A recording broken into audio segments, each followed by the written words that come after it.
Cigarette کے ہر ڈبے پر لکھا ہوا ہوتا ہے خبردار تمباکو نوشی صحت کے لیے مضر ہے.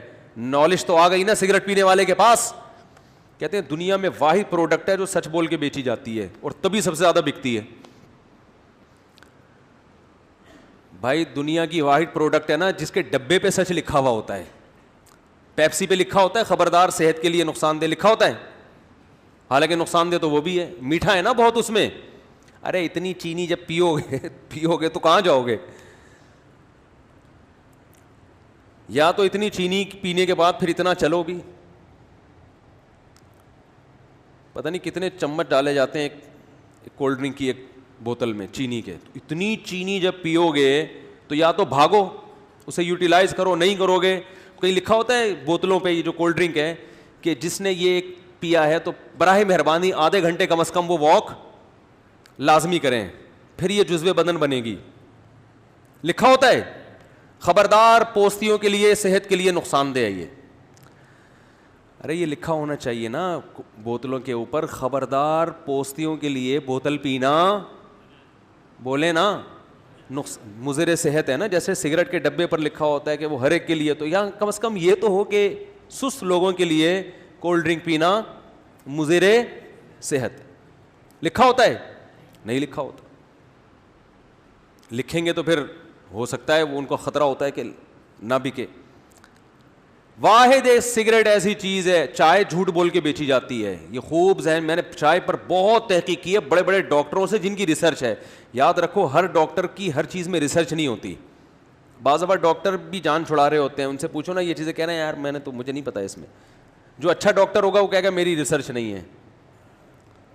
لیکن جنہوں نے باقاعدہ پراپر ریسرچ کی ہے نا, تو چائے صحت کے لیے فائدہ مند بالکل بھی نہیں ہے, بالکل بھی. اس میں کہتے ہیں دماغ تیز ہوتا ہے, بکواس ہے بالکل, کوئی دماغ تیز نہیں ہوتا اس سے. اور کینسر ختم ہوتا ہے, کینسر کے خلاف سب فضول قسم کی, اس کو بکواس کا لفظ بھی اس کے لیے ہلکا ہے. بس چھٹا ہے مزہ کاکڑ دنہ ہو جاتا ہے پی کے, ویسے زیادہ کچھ نہیں ہوتا. حقیقت ہے, ٹھیک ہے نا, بس یہ ہوتا ہے. اور یہ وقتی ہوتا ہے, یہ بھی کوئی یہ نہیں کہ اندر سے باڈی کو ایک طاقت مل رہی ہے آپ کے, انرجی مل رہی ہے. تو بس وہ ہے کہ جیسے سٹا لگاؤ تو سٹا ہوتا ہے, آپ کو پتہ ہے. چرس پیو ایک دم فٹ فاٹ ہو جائے گا. اب چرس کے فضائل بیان کرنا شروع کر دیں تو غلط ہے. نشہ ہے نشہ, ہاں یہ بہت ہلکا نشہ ہے یہ کہہ سکتے ہیں آپ.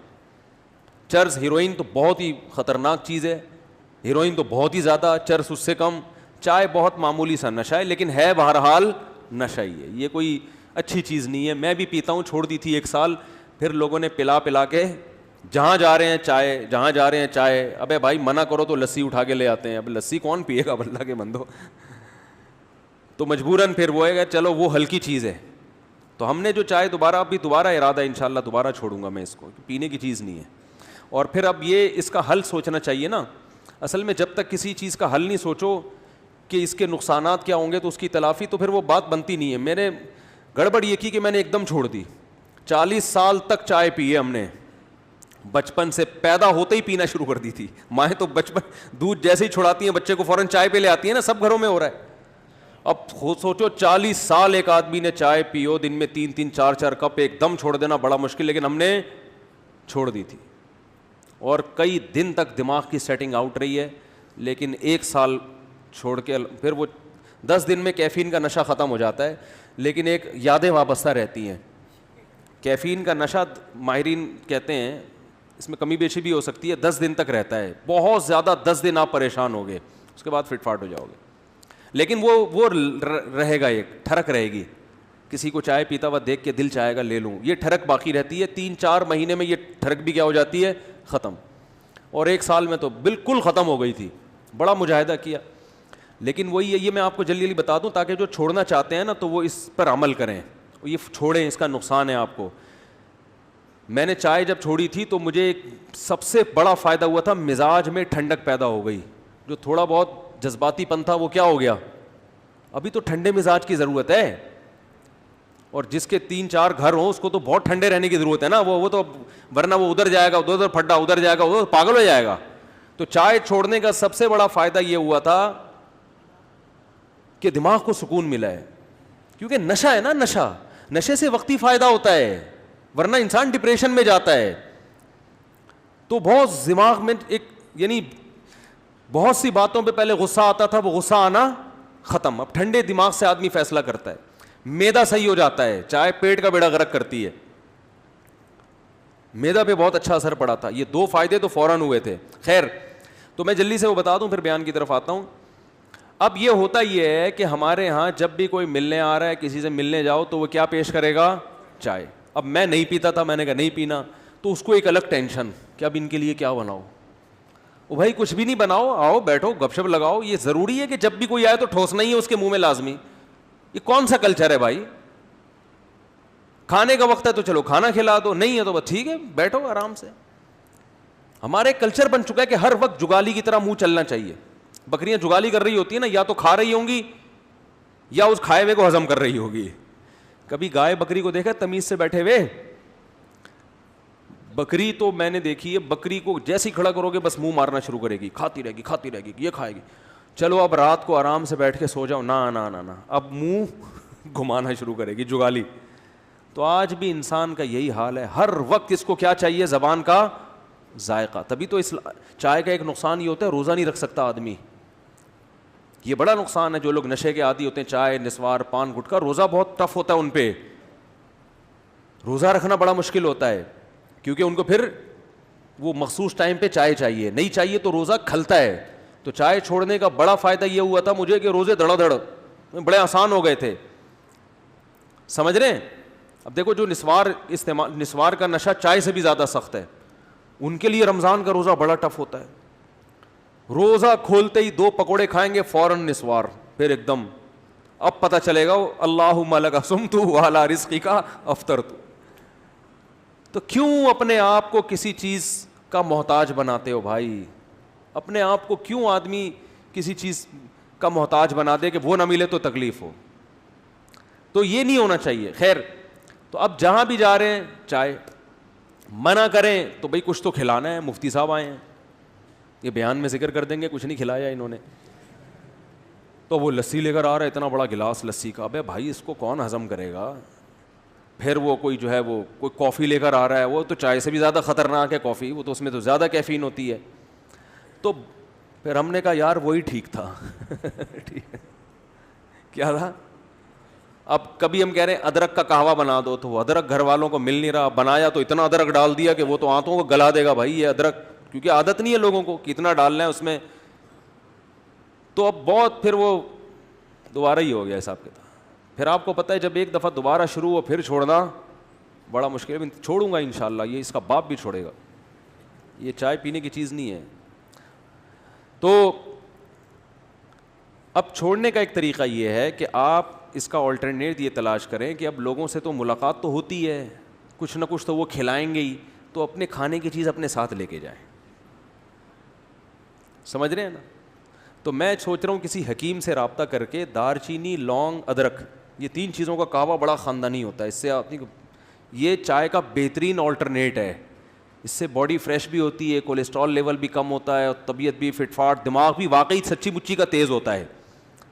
دار چینی، ادرک، لونگ، اس میں کلونجی بھی ہو، یہ سب چیزیں یہ تو صدیوں سے انسان استعمال کرتا آیا نا. تو اس کا ایک میں سوچ رہا ہوں پاؤڈر بنا کے رکھ لوں. کسی حکیم صاحب، قبلہ حکیم صاحب سے بولوں بھائی کوئی مناسب سا کیا بنا کے دو، دار چینی، ادرک، لہسن، سونٹھ کہتے ہیں ادرک کو، جو سوکھا ہوا ادرک، اس کا ایک تھوڑا سا پاؤڈر بنا دو یا گولیاں بنا دو.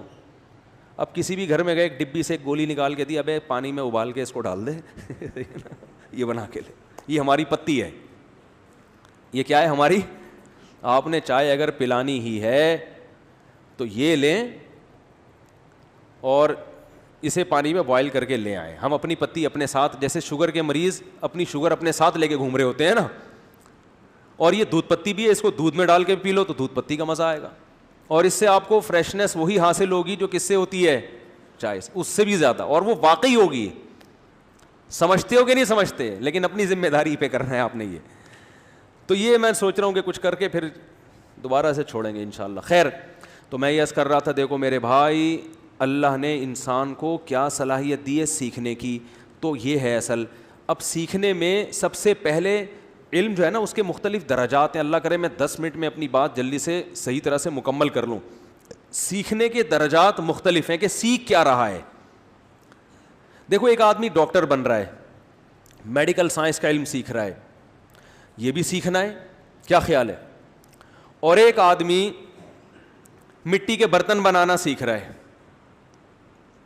مٹی کے برتن بنانا سیکھ رہا ہے, یہ بھی سیکھنا ہے نا, لیکن فضیلت کس کی ہے؟ معاشرے میں عزت کس کو زیادہ ملے گی؟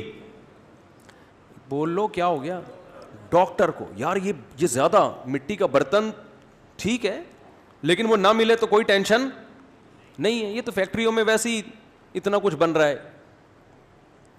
اور وہ بھی سیکھنا پڑتا ہے. میں اور آپ مٹی کے برتن نہیں بنا سکتے, لیکن میڈیکل سائنس کی فضیلت بولو زیادہ ہے, کیونکہ بھائی یہ ایسا علم ہے جس سے انسان کو حیات اور زندگی ملتی ہے. تبھی لوگ ڈاکٹروں کی عزت ایک کمار سے زیادہ کرتے ہیں, کمار جو مٹی کے گھروندے بناتے ہیں, اور پیسہ بھی ان کو زیادہ ملتا ہے ڈاکٹروں کو. تو یاد رکھیں انسان کی فضیلت سیکھنے میں کچھ چیزیں ایسی ہوتی ہیں جن کا سیکھنا فضیلت نہیں ہے, بلکہ وہ اور آپ چرس بنانے کا طریقہ سیکھ رہے ہیں. بولو نا یار, یہ بھی تو سیکھنا ہی ہے نا. تو اس سیکھنے کی وجہ سے انسان کو فضیلت ملے گی؟ نہیں ملے گی نا. یہی ہے جیسے لیپ ٹاپ میں آپ نے ایک سافٹ ویئر ڈال دیا, اور وہ سافٹ ویئر کیا کر رہا ہے کہ وہ بہترین جوا کھیلنے کا ایک ذریعہ ہے. وہ ایسے بھی تو پروگرام ڈلتے ہیں نا, اس میں بیٹھ کے آپ پب جی کھیلو, آپ جوا کھیلو. تو سیکھنا جو جس کی بیس پر انسان کو فضیلت ہے وہ مطلق علم نہیں ہے, بلکہ مفید علم جس کا انسان کو فائدہ ہو. اور اس میں بھی سب کے درجات ایک جیسے نہیں ہیں, کچھ علوم کی فضیلت دوسرے علوم سے زیادہ ہے. تو یاد رکھیں جس طرح میڈیکل سائنس کے ایک ڈاکٹر کو فضیلت کمار پہ زیادہ ہے, بالکل اسی طرح سب سے افضل علم اللہ کی نظر میں وہ علم ہے جس علم سے آپ کو اللہ کا پتہ چلتا ہو, اللہ کی معرفت حاصل ہوتی ہو, اور آپ کو کن چیزوں سے اللہ خوش ہوتا ہے اور کن چیزوں سے اللہ ناراض ہوتا ہے یہ پتہ چلتا ہو. اس علم کی آج دنیا کی نظر میں کوئی ویلیو نہیں ہے, اور اللہ کی نظر میں سب سے زیادہ ویلیو اس علم کی ہے, کیونکہ یہ آپ کو آپ کا مقصد حیات بتاتی ہے. اور یہ علم یونیورسٹیوں میں بولو نہیں پڑھایا جا رہا, یہ صرف مدرسوں میں پڑھایا جاتا ہے. یہ کہاں پڑھایا جاتا ہے؟ صرف مدرسوں میں.